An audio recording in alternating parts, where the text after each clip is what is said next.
Hey there, welcome to Monograph. I'm your host, Jennifer Wallace Fields. The goldenrod is one of the first signs of autumn in the South, and it's just beginning to bloom. This is the perfect setting for our visit today with an artist whose work is inspired by regional beauty.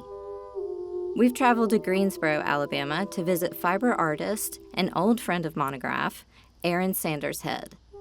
He's going to show us how to use natural dyes to make one-of-a-kind fabrics, and we'll also learn about his newest endeavor in fostering community here in Greensboro. Hey. Hey, Aaron. Come on in. How are you? Good to see you. Good to see you. Welcome to Sumac Cottage. I can't wait. I've heard so much about it. Yeah, let's look around. Okay. Aaron, I love the progress that you've made on Sumac Cottage. Could Thank you you. kind of tell us a little bit about the renovations that you've been doing? Yeah, we're definitely getting towards the final stages. It's all coming together now. When we first bought it about a year and a half ago, there was no back wall here. Wow. So it had been open to the elements for about 15 years and then wrapped with a billboard for about 8 years kind of after that. So so we put the wall back on here, made it all watertight again, and then built a big outdoor classroom and studio space off the back of it, about 1,000 square foot deck. Wow, that's really incredible. And I love what's happening with the ceilings. There's it seems to be multiple roof lines. Definitely. So it was really important to us that it obviously was an existing building, and it was two buildings put together, and it was important to us to be able to show that history in some way while still bringing it up to some sort of modern time. So we do have, there's a couple of roof lines you can see up here, and in one part you can even see the exterior of one of the buildings that got put together to make the larger building. So yeah, I like being able to see the history of the space, but while still being able to bring new life to it at the same time. Yeah, and I feel like your work really vibes with the space. I can see all of the different elements coming together. Right. Can you tell us a little bit about some of your pieces that you have here? Yeah, so all of my textile work is grounded usually in some kind of traditional textile mode. So it could be a traditional quilt block or letter quilts like the one you see here. So I like to kind of take some traditional mode of thinking with textiles or quilt making and then spin it in some way. So playing with scale or playing with color or playing with the fabric itself. So a lot of the material is domestic textiles, things like dish towels and sheets and clothing and things that have been overdyed, and to give them a new life and to add to that history they already had before. Yeah, and what types of dyes are you using on these pieces? So all the colors that you see are natural dyes of some kind, meaning they come from a plant source. So these are, the blue you see is indigo, the tans and browns are usually going to be black walnut, there's things like sumac, goldenrod, madder, all kinds of different natural sources that we either grow here in Greensboro or I forage around the county in different places. I love that. It's so beautiful. Thank you. So these are some of the things that have been used to make some of the colors that you see in my work. This here is the namesake of the cottage. It's sumac. This part of the plant will give you a red color. Other parts of it will give you different colors as well. So the leaves give you more of a silver color, even kind of purplish sometimes if you play with the pH. One of the reasons why I wanted to name it Sumac Cottage is that I love the history of using all parts of the plant for different purposes. And I love to be able to use the cottage and the land around it for as many different things as I can use it for and use it as well as I can. So that was really the inspiration behind the name as well. Oh, I love that. The indigo is what gives you the beautiful blues that you think of in denim and more traditional uses like that. Mm-hmm. And then buckthorns give you kind of a yellowish gold tone. So there's all a different kind of array of different colors that you can combine, you can modify to get a pretty full palette just from your surroundings and things you can grow or things you can forage around where we live here in West Alabama. And so I'd love to show you outside where we have some things set up to get some dyeing done. Yes, I'm so excited. Yeah.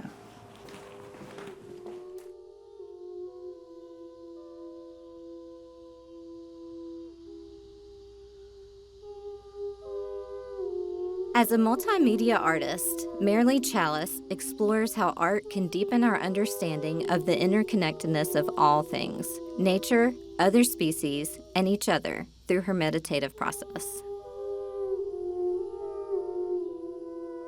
My favorite part of being an artist is that magic is real and making art is making magic.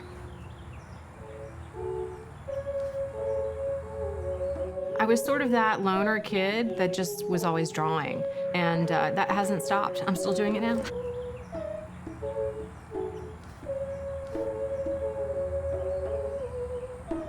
I had this revelation at one point because of sea monkeys in fourth grade. I sort of tapped into that Gnostic worldview of worlds within worlds. I was obsessed with fairy lore and fairy tales, and I drew dragons and fairies, and I would sort of cultivate that time spent daydreaming.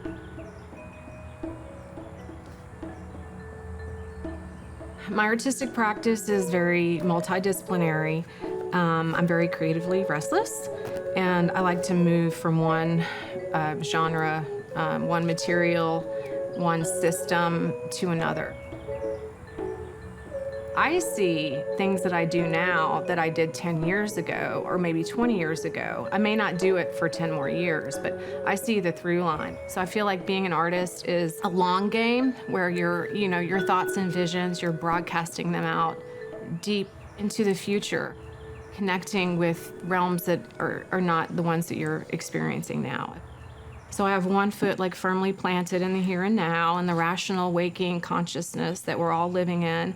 And then I have one foot planted in this other world, and that sustains me. And that's what it's like. I know it exists, I've seen it, but we only glimpse it occasionally. But it's enough to kind of keep you in that state of wonder and always wanting to go back there.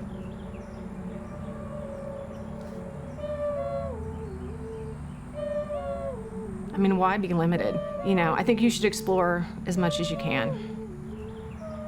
Making art is a process, and to me, it's tied into that alchemical process that we're engaged in as human beings, of refining ourselves over the course of decades.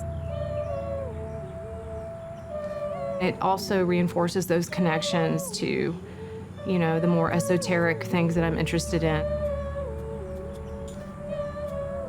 The symbol systems that I use and the imagery that I use, those things sort of filter up from our collective consciousness, and it, arises in different cultures. And so, of course, the eye is one and the hand is one, so they have really deep roots.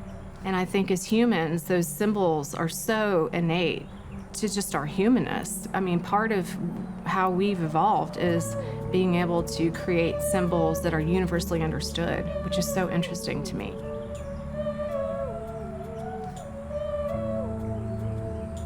It is my meditation, it is my prayer, it is my spiritual practice, and it's helped me understand who I am and how I operate in the world. The work became the spiritual practice because it in itself was very tedious and laborious and caused me to slow down. So I would find myself with tweezers in hand in a sequin, and then, I would pause and take a breath, and then think of, have a moment of prayer. For myself, for the world, for all the sentient beings of the world. And so that sort of manifested into the work in a more profound way.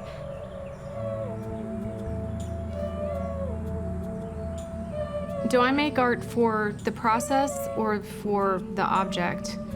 I'd say it's both, but it's not an even split. So I feel like when I'm making art, I'm actually channeling energy. That's part of the process of self-discovery and wonder that you are engaging with. So it's that dance between being able to let yourself live in that sort of swimmy world of potential before anything has to be actualized, which is totally an alchemical process. And then you have to produce the material, right, at the end of it. So, which I also love. I think that's the part of the magic. You start out with an idea, something doesn't exist, and then you produce it, and then it's out there in the world. How is that not magic? Human beings are innately creative and curious beings, and we all have been sort of taught that we're not allowed to do that once we become an adult or once we're told by somebody with a limiting voice. And it's such a disappointment, because having that connection with our creativity, no matter what you do and who you are, is going to serve you throughout your whole life. So everybody needs to get into their artistic practice.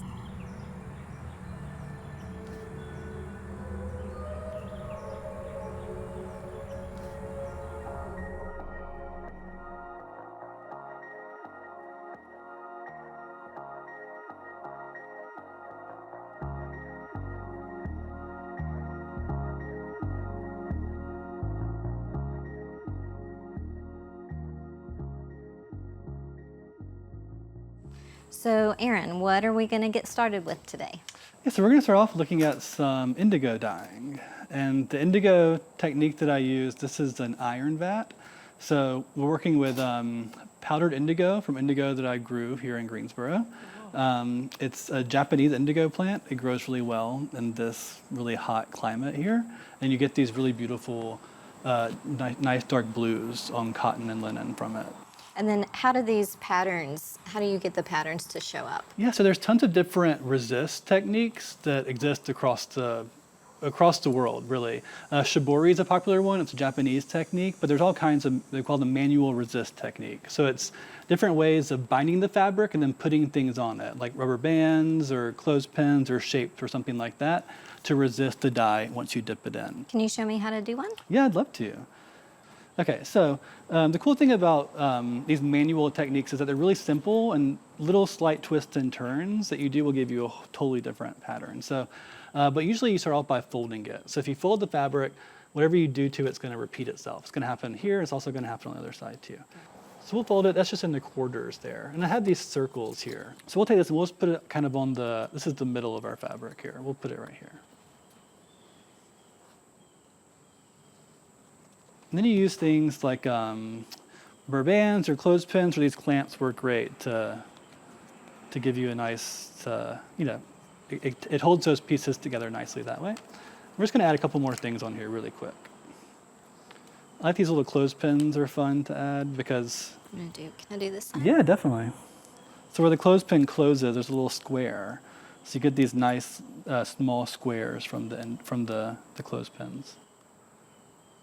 And we'll do one more really quickly as well. I'm just going to roll it up into a tube here. Where did you learn how to do different folds? Or do you ever just make them up or see what happens? You can definitely find, patterns that have been used historically in different regions. Mm-hmm. They often match the landscape of the region they were used in, which I think is really kind of romantic and beautiful. So I like to kind of take those techniques and then twist them in a sort of a way to get a slightly different approach to it that might look more like West Alabama. So more like open kind of circles for the catfish ponds we have here, and maybe even mounds. We have in Moundville. So kind of using those techniques to look like what we have around here as well. I love that so much. Let's just roll it up into a little tube here. I'm just going to put more of those clothespins around it there. You want to look at the indigo now? Yes. Okay. So the cool thing about indigo is people think of indigo as being this, beautiful blue color. When you first pull it out of the indigo vat, it actually is a green color, and it turns blue as it hits the air. It's called oxidizing. So it's kind of fun. You feel even more like a magician or an alchemist watching that kind of thing happen. Yeah. And we'll see that it's this kind of toxic waste green color. Yeah. And we're happy about that. That's good. So it's going to slowly turn to a nice blue. And then how long do they need to rest before we can? Yeah, so you really just let them sit until it turns blue, and you can go back in for a second and third dip if we'd like to at that point. Okay. Okay, so we're going to move on and look at some goldenrod dyeing now. This yellow color is gorgeous. Isn't it? Yes. Yeah, yellow is a color that you find a lot with natural dyes, from the kind of more like bright daisy colors to sunshiny to more buttery tones too. But I just love the color that you get from goldenrod. It's one of my favorite colors. I mean, it's almost like a literal translation. It doesn't really change that much. Yeah, you really feel like, that's the thing about natural dyes that I find so appealing, is that it's really a chance to engage with your environment in a whole different way, and you're able to see your surroundings as much more of a source of beauty versus just these flowers you might see on the side of the road. So it's a whole different way of viewing your environment in a more generous way, I think. You can see it really directly with those two. Okay, so what is the process of turning this flower into a dye? So with goldenrod, it's really thinking about what part of the plant is giving you the most color. Mm-hmm. And with this, it's these bright yellow blooms that we see. So you want to get it down to being more of just the flower versus the whole stem. So for this, all you'll do is you'll take some scissors and you can just snip it to get down to more of just that flower. And you can put it into a pot. This is just a pot of water that we have right here. You want to help me snip it down some? I would love to. I'll give you some over here. Thank you. People make tea from goldenrod as well. So, Are there any, it's a medicinal plant. What are the health benefits of goldenrod tea? So one of the funny things about it is that, it often gets blamed for being this awful, allergy causer, but the tea can really help with your allergies as antihistamine as well. Okay, so let's put some fabric into the goldenrod dye. We'll put it in there and then we'll let it heat up. We'll slowly heat it up to a simmer. Then we'll watch it. Usually it takes about an hour or so. We'll just watch until it gets the color that we want it to be. Great. Okay, let's go put this on the stove. Okay.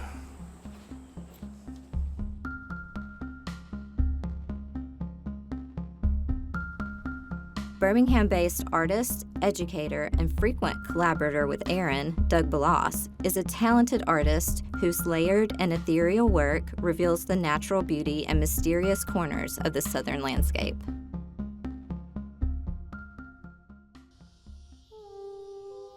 My work is kind of between death and life, between art and science, between magic and realism. I don't think I could make my work in other places than Alabama.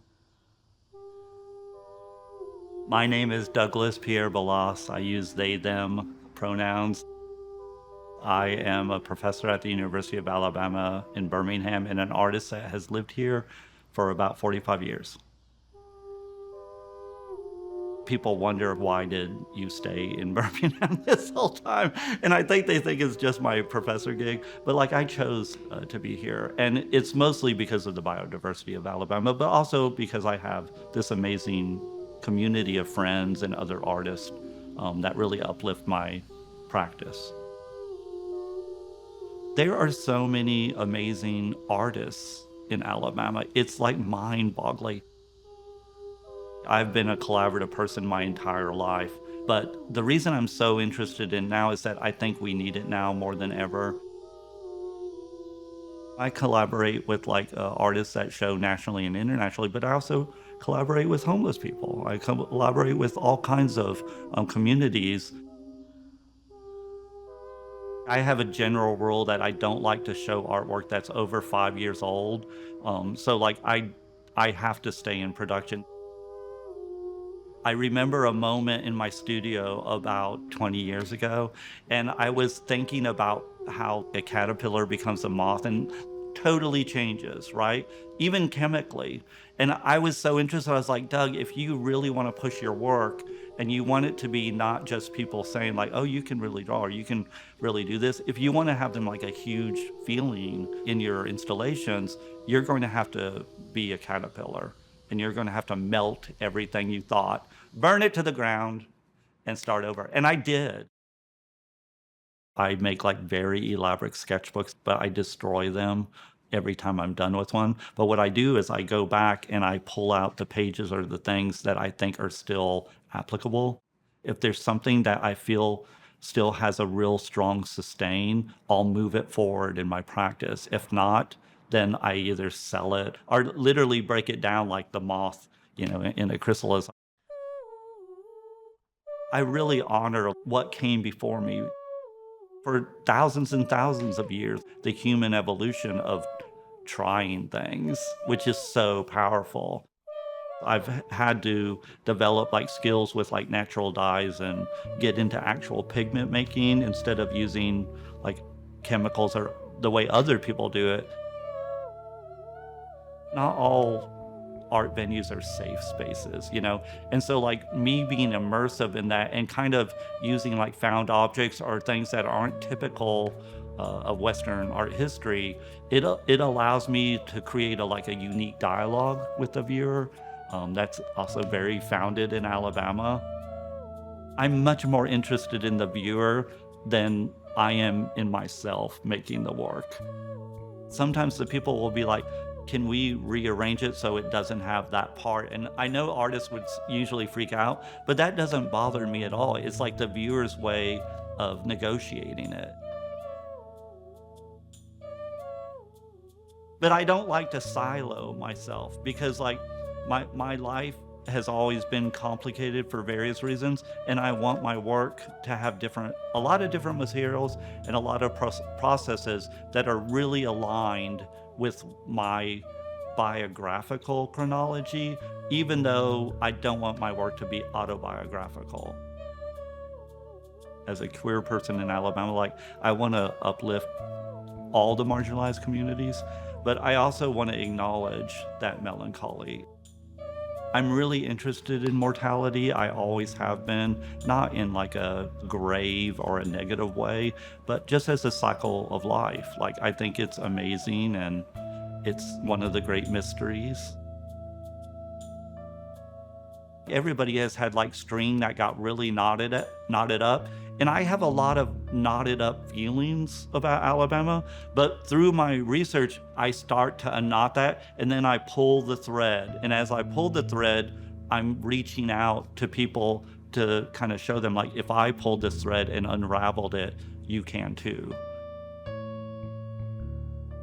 This idea that I can have like an alchemical, complicated practice with very grounded materials because of Alabama being what it is, that's like a real gravity for me, and it keeps me moving forward. I feel like I have enough inspiration in Alabama to last me a lifetime.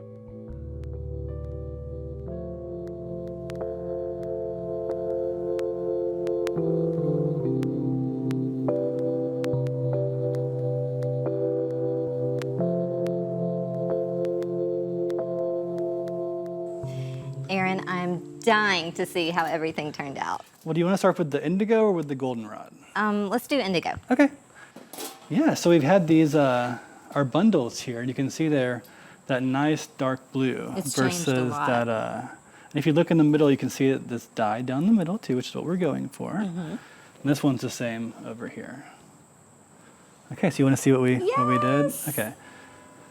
Let me help. You see we have some nice squares left behind by those clothespins. And then we'll take the circle off too. So you see this nice kind of a quarter circle there from Wow, putting it on yeah. there. But when we open it up,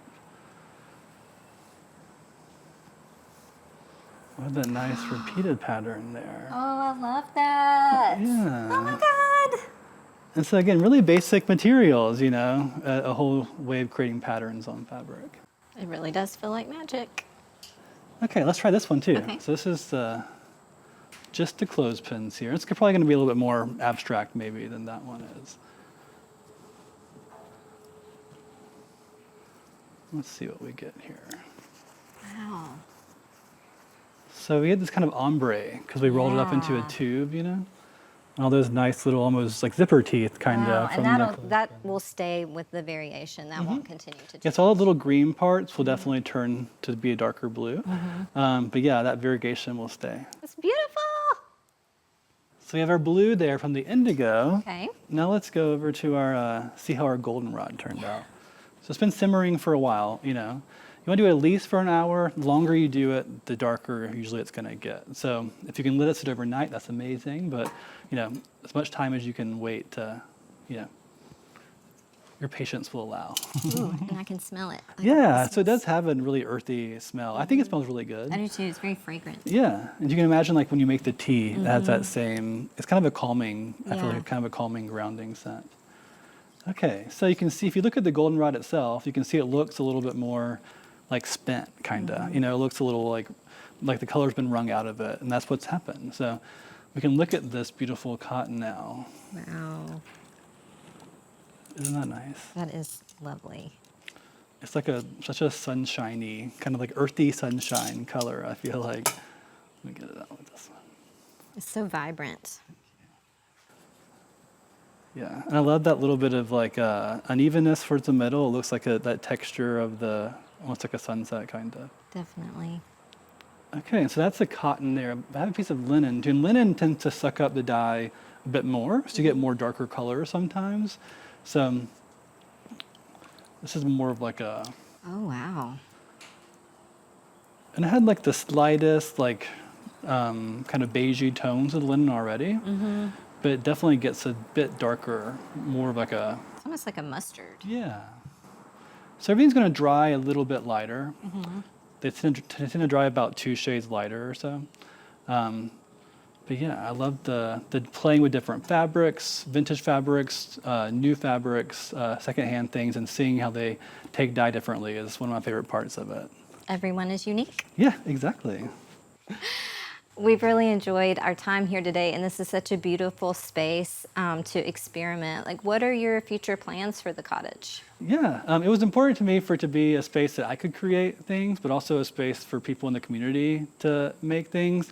People also to travel in to make things as well from other places. So I'll be hosting workshops, of course, the natural dyeing and different textile techniques, but we'll have visiting artists of all different media, things from kudzu, basket weaving, to different kind of like anthotype and cyanotype techniques, to metal smithing, so all kinds of different techniques here.